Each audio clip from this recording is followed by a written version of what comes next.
I'm going to be completely honest with y'all. I did not have too much interest in this game when it first came out. Only because I just thought it was just going to be repetitive the same way that Union Cross was for like a long time. Ever since Kingdom Hearts 3 came out, I just really been more focused on Sora's future and if he ever were to come back home rather than like dwelling on the past.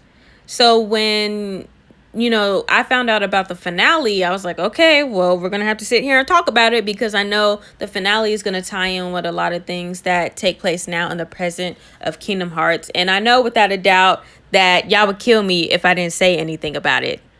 So, hi loves, my name is itstyreneee and welcome back to my YouTube channel, and we are going to be discussing the finale of Kingdom Hearts Dark Road.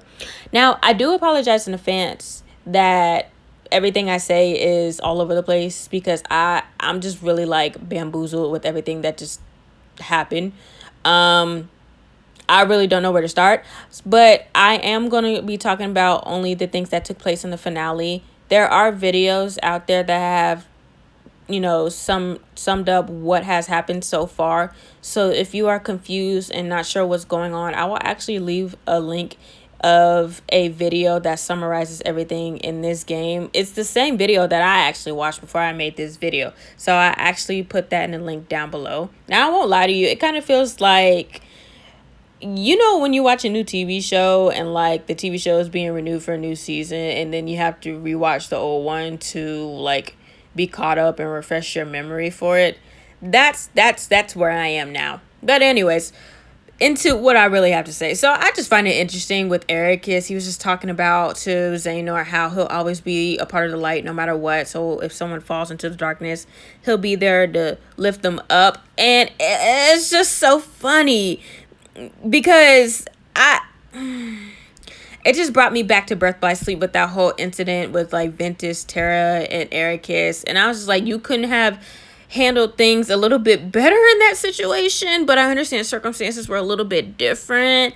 The kiddos find out that their friend Balder or Baldy fell into the darkness, and the upper classmates were like, yeah, we knew. And then Ericus was like, oh, for real? So you wasn't gonna say nothing, or you wasn't gonna tell me or anything? So he got an attitude and he was about to fight him, and Xehanort was like, no, don't do it.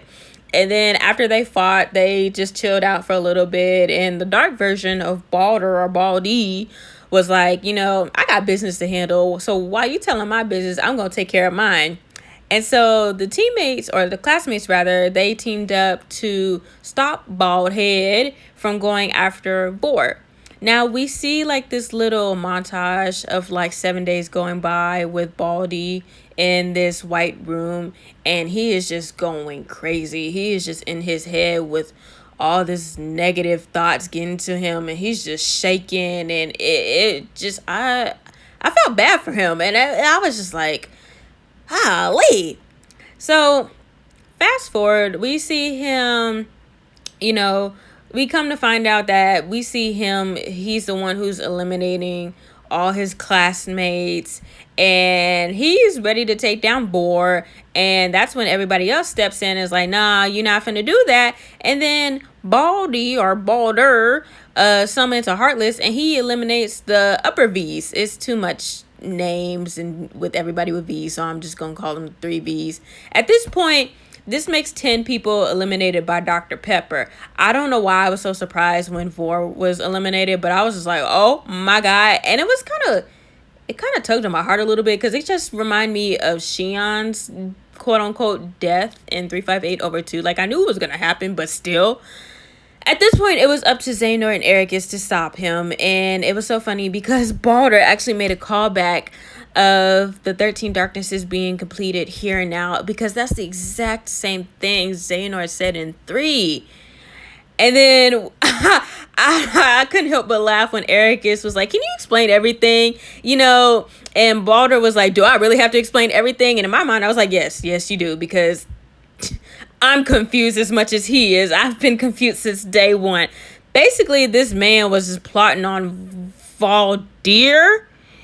And then he had to get his hands dirty because the man didn't want to get involved with Kingdom Hearts. So basically, Dr. Pepper transformed into a Heartless, and Xehanort and Ericus had to fight against them. And Xehanort was going to make that final blow. But Dr. Pepper was like, nah, don't do it. Because you know why?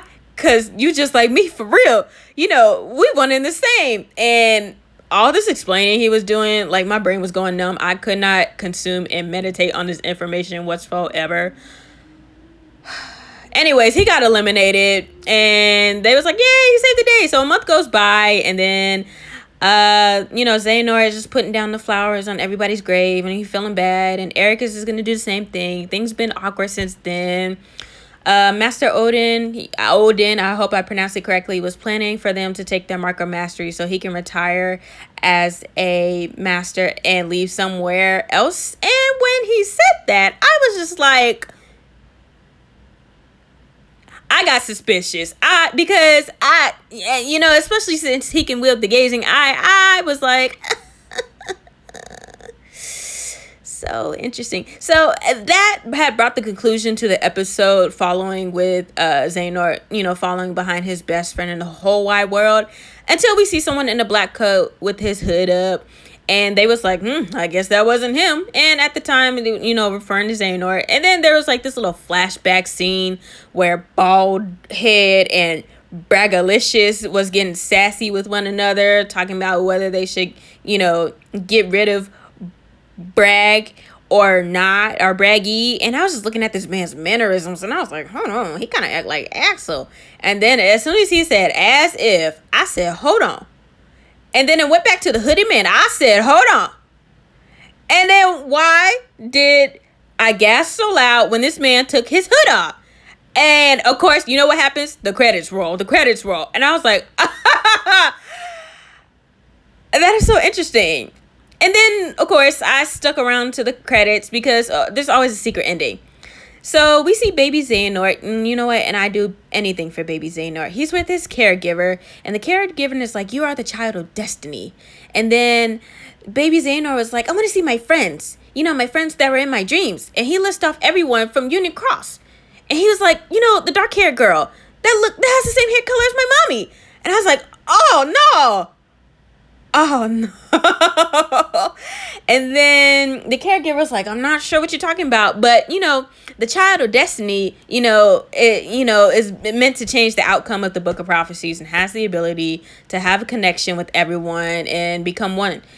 Does that sound familiar to you? And I was like, oh, just like Sora. But then that's when I realized Sora is not exactly the chosen one, because Riku fell to darkness. And then the next thing you know, Ephemer pops up out of nowhere, and the old man that took care of Xehanort and falling and couldn't get up turned out to be the player in a second chance at life. And then it turns out that Ephemer is related to Xehanort. And I said, at this whole time I really thought we was Xehanort. And then Nomura was like, got you. So what are my overall thoughts? Girl, truth is that I'm tired. It's a lot to take in at once, and I really thought we were going to see like baby Terra and baby Aqua coming into the picture, and hopefully we see that in the next mobile game, because I would really like to see how they came about in being taken in the care of Xehanort and Ericus. At least we got to see how Xehanort was exposed to darkness, and for a split second I thought we were going to get a Master and Masters reveal, but honestly it's best for that to be shown in 4. Hopefully we get to see much more with Missing Link in the new arc, the Lost Masters arc, and hopefully we get to see a little bit more of Xehanort, to be honest. Now that they know that he's a descendant of Ephemer, and we'll probably find out who his mother is too. And I definitely want to see baby Sora and baby Riku in that drawing animation, but that's okay. So what are your thoughts for this shocking finale, and what would you like to see in the future? Please do not forget to like, comment, subscribe, and share. Thank you guys so much for watching. Follow me on all my platforms. Thank you. And I will actually see you guys in the next one.